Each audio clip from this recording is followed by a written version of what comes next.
This is actually Super Mike. I'm on the B1 Math Science and History channel. Um, and everybody on this channel who subscribed, thank you for subscribing. Thank you for putting up with this channel, because actually I don't pay it. I have neglected this channel. I really have. But at the same time, I'm not a real YouTuber. I'm not really pushing for big subscribers and stuff like that. I just try to push out interesting things, and I like to have conversations. So I wouldn't mind. I guess if this channel starts to kind of develop, maybe we'll start opening up some panels. But actually, I like actual science, actual history,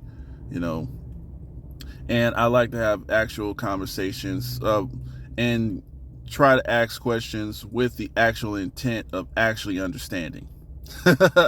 Because we see a lot on YouTube nowadays where people claim they are trying to adhere to scientifically and logically based information, but it's really just a debate fest, and most of the times they're just trying to get extra subscribers, because that's like revenue in the YouTube universe. I don't get paid from this, so that's kind of probably one of the reasons why maybe I've neglected the channel. But it's just I'm doing all sorts of stuff. I do have Super Mike 2164. You guys can go over there too. I have actually put more on that channel, but this channel I reserve just for math, science, and history, because I do try to get I'm interested in that.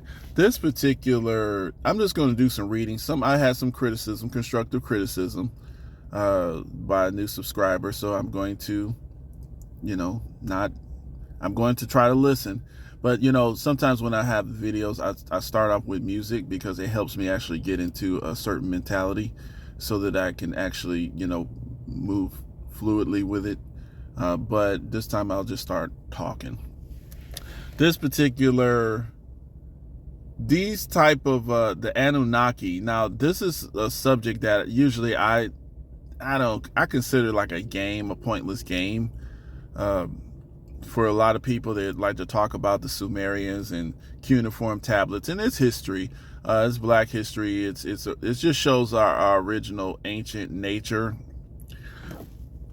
At the same time, though, there's a lot of deception in it, because it is so ancient, and it's so far removed from modern time that sometimes we can be deceived by stuff like this. So the Dr. Wesley Muhammad, he went through this Annunaki, some of this Annunaki. So he had a conversation on Brother Rich's Black Magic channel, and it's drummed up a lot of controversy. So this is a report.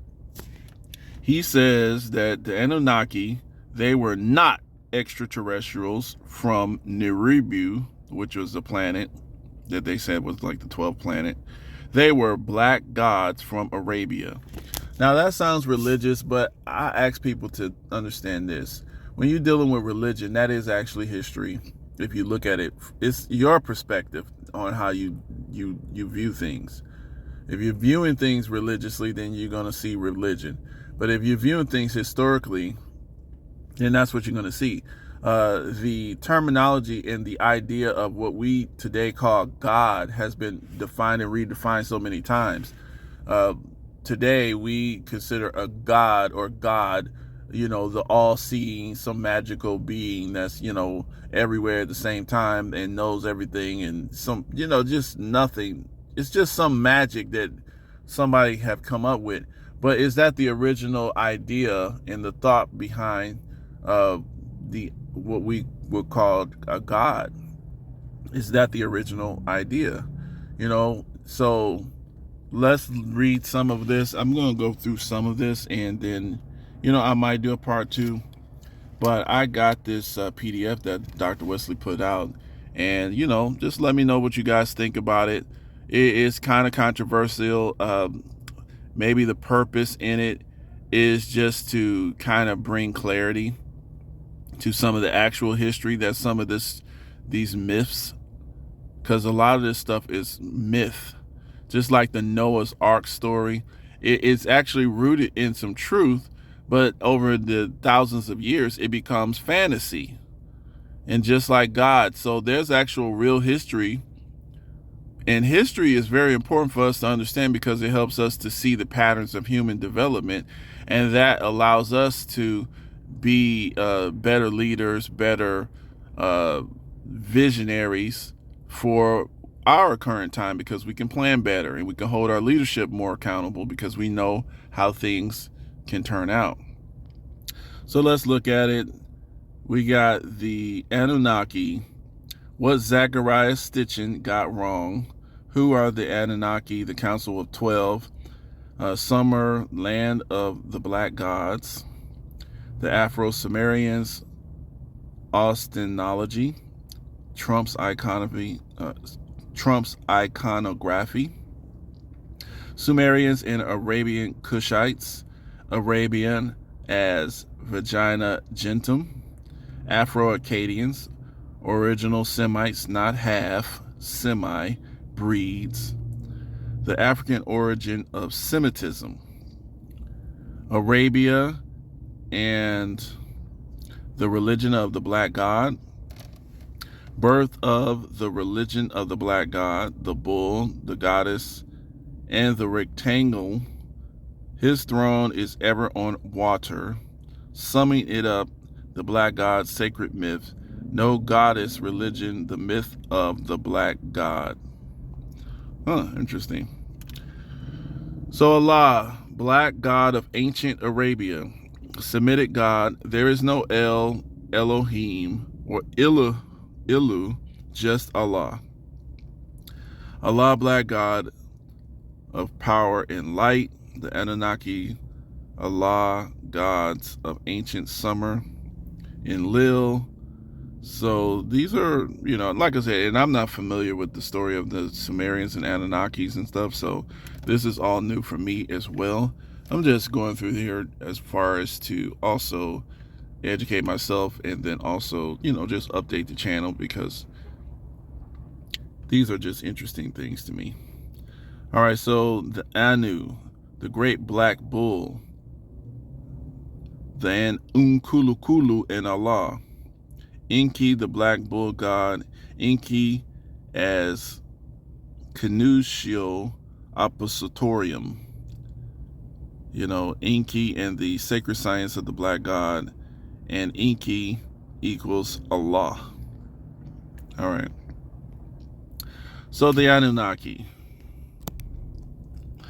So there is much evidence that some of what we nowadays call beings from flying saucers are much more probably creatures who share this earth with us. Creatures who are totally unknown to most of us, regarding whom our own written and oral traditions and all of our civilizations speak volumes. Gordon Creighton, former editor of Flying Saucer Review. Even a relative novice cannot fail to notice that the UFO issue has a distinct atmosphere about it that screams manipulation, deception, and stage-managed trickery. In other words, yes, there is a real UFO phenomenon, and it has nothing to do with Pentagon generals, CIA spooks, mistaken identity, or outright hoaxing and fakery. But it may have nothing to do with literal extraterrestrials either. What if there exists alongside us in distinct stealth a race of incredibly ancient beings who may be native to our planet, who were perhaps eons ago our technological masters, but who today may well be on the wane? What Zachariah Stitchin got wrong. The Anunnaki are very popular in certain ufological circles, but much of the popular discussion about them is misguided. This is largely due to the work of author Zecharia Sitchin, a Russian Jew who was raised in Mandatory Palestine. Sitchin became an editor and journalist in Israel before moving to New York in 1976. A year after the departure of the Most Honorable Elijah Muhammad, Sitchin published The 12th Planet, the first book in his Earth Chronicles series. Sitchin was clearly aware of the revealed teachings of the Most Honorable Elijah Muhammad, and in his writings, Sitchin remixed these teachings. Sitchin's basic claim is that the Sumerians of ancient Mesopotamia wrote about and visually depicted a particular narrative of origins from a faraway planet called Neribu. A group of astronaut gods called the Annunaki traveled to Earth 450,000 years ago in search of gold to take back to their home planet. With a landing party of 50 astronauts, the Anunnaki from Neribu established the first Earth station in the ancient city of Eridu in modern-day Iraq. These alien gods found here on Earth a new archaic humanoid population, Homo erectus, and they deliberately crossed their own alien DNA with this ape man. The result was mankind. The purpose of this grafting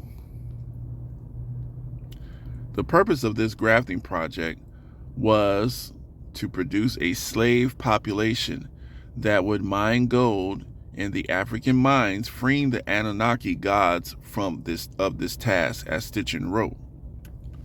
The evidence of the ancient texts, Mesopotamia, as well as biblical, suggests that the process adopted from merging two sets of genes, those of a god and those of Homo erectus, involved the use of male genes as the divine element and female genes as the earthly element. If the clay onto which the godly element was mixed was an earthly element, all texts insist, then the only possible conclusion is that the male sperm of a god, his genetic material, was inserted into the egg of an ape woman.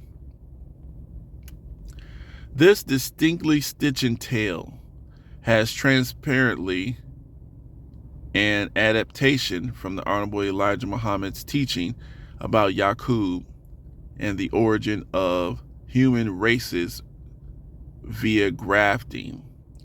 While Sitchin's narrative has become profoundly popular, it is remarkably foundationless in its key aspects. Take only one example. Sitchin never did provide a textual reference from the Sumerian corpus to support the claim of gold mining deities. The entire corpus of Sumerian literature is searchable at the electronic text corpus of Sumerian literature, and no reference to the Anunnaki mining gold is found. Certainly, Sitchin's theory of genetic hybridization with ancient primates is totally unsupported by the Sumerian text. Sitchin's evidence appears to consist of a mixture of conjecture, simplistic interpretations of symbols, and highly interpretive and unsystematic reading of the standard translation of Sumerian and Akkadian religious texts, as Stephen Williams pointed out in 1988. Sitchin's errors are easy to see. He misidentified Neribu, found in the Mesopotamian text, as a 12th planet recognized in Sumerian cosmology, and he claimed that it was a distant planet beyond Pluto that enters our solar system only every 3,600 years. Sitchin's Neribu was inhabited by the Anunnaki gods. The Sumerian Neribu knew none of this, as the late Dr. Michael S. Heisner, PhD, Hebrew Bible, and Ancient Semitic Languages, University of Wisconsin-Madison, has clearly shown, and he has a reference here, number 6. So that was his book. Hold on a second. So that was Michael Heisner's book. Hold on a second here. All right, so let's see here. Christian author and Stitchen follower Eric van der Berg tried to rescue Stitchen in his article. Heisner is wrong, he writes. According to Heisner, there is not a single Sumerian text that associates the Anunnaki with Neribu. He then challenges ancient astronaut theorists to show him such a text. He encouraged investigators to use an online electronic text corpus of Sumerian literature to do the research. However, according to the ETCSL,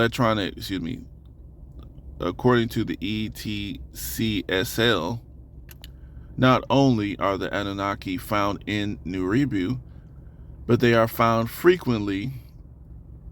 In these translations, Neribu is referred to as Nerbu, and the Anunnaki are referred to as the Anu. The reader should be aware that no legitimate scholar denies that the Anunnaki, the Anaku, and the Anu and Nirbu are not the same, which raises the question, is Heisner really not aware of this? If so, this is certainly an amateurish blunder on his part. This is a profoundly mischievous statement, and it is in fact Vandenberg's attempt here that is either an amateurish blunder or willful deception. All the passages Vandenberg cites connects the Anunnaki not with Neribu, but only with Nirbu. Okay, these two are emphatically not the same. So Neribu, and Nibru are different, is what he's saying.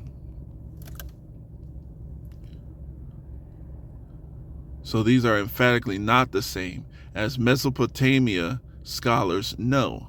The Sumerian Nibru is the very terrestrial city called Nippur, located in modern Nufa, Iraq.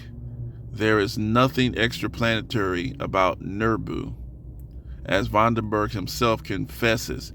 In contrast, the Sumerian Nibiru or Nebiru is an astronomical body that marks an equinox and was specifically identified as the planet Jupiter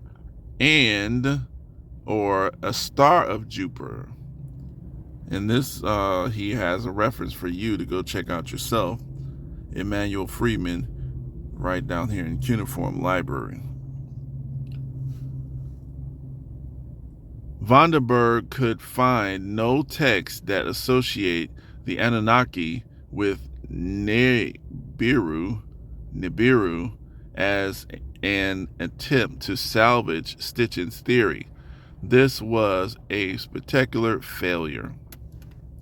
Stitchen officially ventured into ufology in 1990 with the publication of Genesis Revisited. Is modern science catching up with the ancient knowledge? He elaborated on his UFO theory at the MUFON International UFO Symposium in Chicago, July 5th and 6th, 1991. He presented a paper entitled The 12th Planet, Key to UFO Enigma. There, Stitchen announced, I therefore suggest to you that the answers in the UFO enigma lie in the ancient records of the existence of the 12th planet member of the solar system, and the Sumerian insistence that it comes to our vicinity once every 3,600 years, as we on Earth count the years, and that astronauts from that planet, the Annunaki Nephilim, had come to Earth, roamed its skies, and in the course of history and prehistory told us all the incredible knowledge that we find in the ancient scriptures. Stitchin's theory is as follows. After the Anunnaki left their home planet Nibiru 450,000 years ago en route to Earth, they stopped off at Mars and established a base there. Other members of the traveling crew proceeded to Earth, but not the Anunnaki themselves, who are flying the UFOs. So basically, it's not the Anunnaki themselves who are flying the UFOs. Rather, the pilots are artificial humanoid robots. The EBEs, which were created by the Anunnaki, who themselves are back on Mars, the Mars base, controlling the robots and their flying craft, the scout ships, remotely.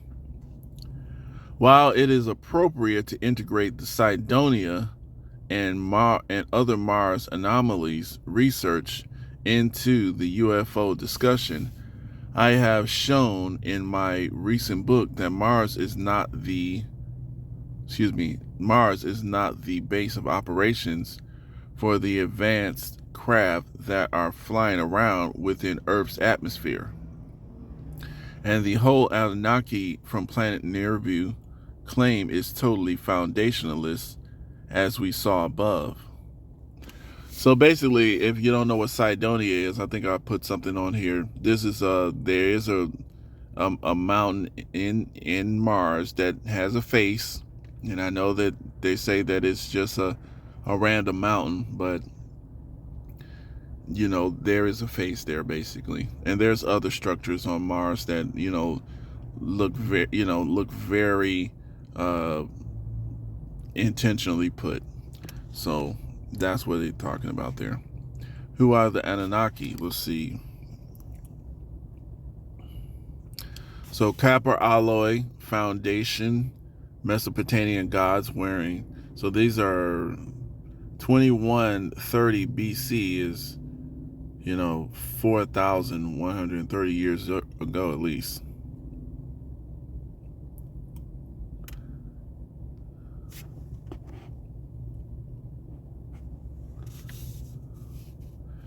Sumer is the name of the ancient Mesopotamian civilization, and that's interesting that one of our seasons is called summer. Sumer is the name of the ancient Mesopotamian civilization that preceded the Akkadian and Babylonian civilizations of the area now called Iraq.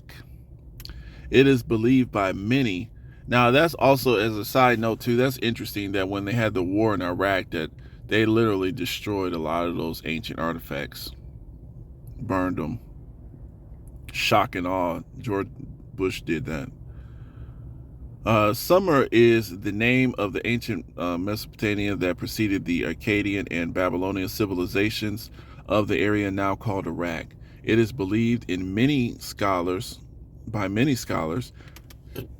to be the oldest civilization. Others contend that such honor should be given to Kemet. I will not engage in that debate here, except to point out that both civilizations, at least in part, derive from or were influenced by the earlier civilizations of Arabia, Black Arabia. However, I will point out and show below that Sumer was a black civilization. And Wesley Muhammad actually wrote a book and did research on Black Arabia.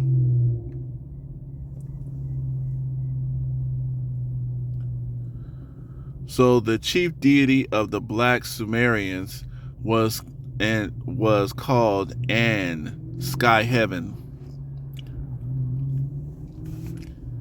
And the highest gods in the Mesopotamian pantheon were called Annunaki. These were the Sumerian gods of old primordial time.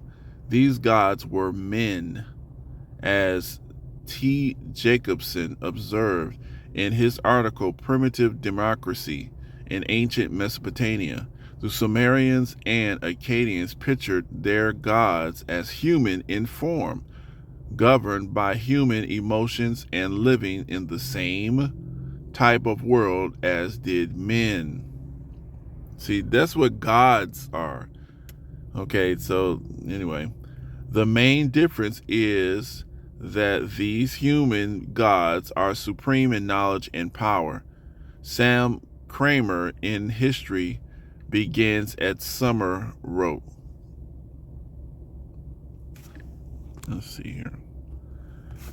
From as far back as our written records go, the Sumerian theologian assumed an axiomatic the existence of a pantheon consisting of a group of living beings, man-like in form, but superhuman and immortal, who guide and control the cosmos in accordance with well-laid plans and prescribed law. Each of these anthropomorphic but superhuman beings was deemed to be in charge of a particular component of the universe and to guide its activities in accordance with established rules and regulations. According to Michael Rice's study, male divinities predominate in summer. The mother, known by many names, but in her most potent form, called Ninhursag, is a great one, but never supreme. Stitchen's translation of the name Sumerian Annunaki as the 50 who went from heaven to earth is a complete fabrication designed to support his extraterrestrial theory. The written forms of this name are in Sumeria, Anu, Anua, Anunnaki, Anukini. In Sumeria, Anunnaki,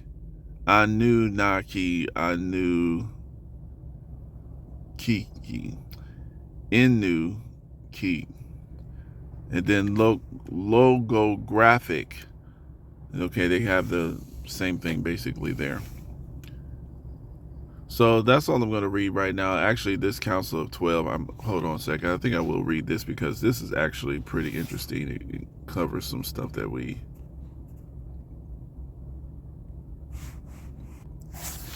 All right, so let's go through this Council of 12.